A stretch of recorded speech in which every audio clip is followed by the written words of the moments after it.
बातमीकडे वाहतोय सत्ताधारी आमदारानं आता आंदोलन करणाऱ्या विद्यार्थ्यांना थेट दहशतवादी ठरवलेलं आहे आणि त्यामुळे शैक्षणिक हक्कासाठी लाठ्या काठ्या खाणारे आंदोलक दहशतवादी कसे असा प्रश्न उपस्थित झाला। त्यामुळे आता या खोतांचं डोकं ठिकाणावर आहे का असा सवाल विरोधक विचारू लागलेले आहेत। नेमकं काय बरळले सदाभाऊ खोत पहा या रिपोर्टमध्ये।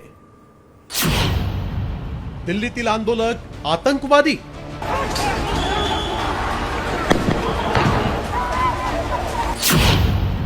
सदाभाऊ खोतांचं डोकं ठिकाणावर आहे का?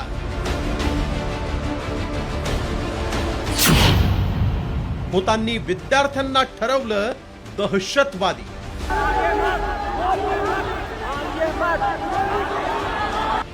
लोकशाही देशात जंतर मंतरवर शैक्षणिक हक्कासाठी आंदोलन करणाऱ्या विद्यार्थ्यांवर ठोकशाही मार्गाने पोलिसांनी लाठीचार्ज केला। तरुण तरुणींवर इथल्या सत्ताधाऱ्यांच्या आदेशानं नोकरदार अधिकाऱ्यांनी बेफाम लाठ्या काठ्या चालवल्या। तरुणांनीही लाठ्या काठ्यांचा मार झेलत आंदोलन सुरूच ठेवण्याचा पवित्रा घेतला। मात्र आता सत्ताधारी आमदार निर्लज्जपणे विद्यार्थ्यांना थेट आतंकवादी म्हणतायत। सदाभाऊ खोत यांनी आंदोलनकर्त्या विद्यार्थ्यांना थेट आतंकवादी म्हटलं।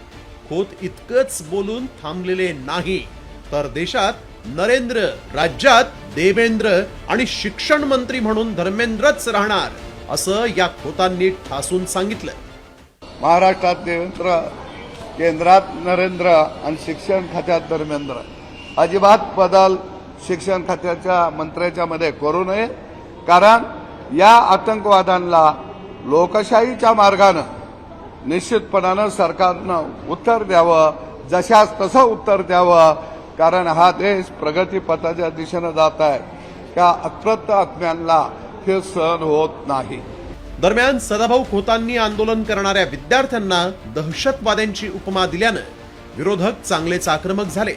सत्तेत मशगूल झाल्यामुळे तुमचे विचार लुळेपांगळे झाल्याची टीका काँग्रेसनं केली आहे। आंदोलनकर्त्यांना तुम्ही दहशतवादी म्हणताय, आतंकवादी म्हणताय, यावरूनच तुमची सत्तेची हाव किती आता वाढली आहे हे सदाभाऊ दिसते आहे। किंवा तुमच्याकडून तरी ती अपेक्षा नव्हती। या देशातील लाखो विद्यार्थी रस्त्यावर उतरले, जिल्ह्यामध्ये उतरले, तालुक्यामध्ये गेलेत आणि ती सगळी तुम्हाला आतंकवादी दिसत आहेत। म्हणजे हा देश अर्धा आतंकवाद्यांनी भरलेला आहे, दहशतवाद्यांनी भरला आहे। अरे बोलताना जेव्हा थोडी तुमच्या याला कंट्रोल तरी करा।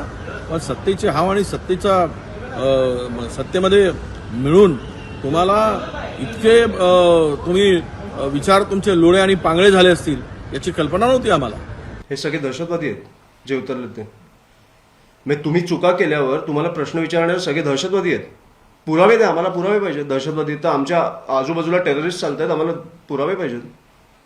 दहशतवादीचे पुरावे तर आपल्याकडे असणार ना। तुम्ही त्यांना एवढं लेबल करताय, काय नीच प्रकारे तुम्ही काय लोकांना लेबल करताय दहशतवादी म्हणून, जे लोक तुम्हाला प्रश्न विचारतात। दुसरीकडे दिल्लीतील आंदोलनात सहभागी झालेल्या नागपूरच्या भारत बाणाईत या तरुणावर पोलिसांनी लाठीचार्ज केला। भारतच्या आक्रोशाचे व्हिडिओही व्हायरल झाले। त्यामुळे आमचा मुलगा आतंकवादी नाही, तो आपल्या हक्कासाठी लढतोय असा संताप भारतच्या वडिलांनी व्यक्त केला। कारण आपल्या मुलाला जो मारते तेव्हा आपल्याला समजते तर गव्हर्नमेंटनं तेवढं नाही करायला पाहिजे होतं। शांततेने घेऊन करू द्यायला पाहिजे त्याला आणि त्याने हे समजून घ्यायला पाहिजे होतं। काय आतंकवादी आहे ना ते बिचारे, ते तर काय आपल्याला शिक्षण झालेले पोरं आहेत। ते काही ते त्याच्या कोणता कसूर आहे? ते आता आपल्या हक्कासाठी लढून आहे ना, ते आपला हक्क मागत आहे। एसटी कर्मचारी आंदोलन, शेतकरी हमीभाव आंदोलनात याच सदाभाऊ खोतांनी अनेक वेळा रस्त्यावरची लढाई लढली आहे। मात्र सत्ताधारी बाकावर जाताच सदाभाऊ खोत आंदोलनाची भाषाच विसरले आणि थेट आंदोलकांनाच दहशतवादी ठरवू लागले। त्यामुळे विद्यार्थ्यांच्या रक्तानं माखलेला जंतर मंतरचा रस्ता आणि दुसरीकडे त्यांच्या जखमेवर मीठ चोळणाऱ्या या राजकीय विधानांमुळे सदाभाऊंचं डोकं ठिकाणावर आहे का असा प्रश्न उपस्थित होतो आहे। ब्युरो रिपोर्ट, साम टीव्ही न्यूज। साम टीव्ही मी नेहमी पाहतो, त्यावर दाखवलेल्या बातम्या रिलेट करतात।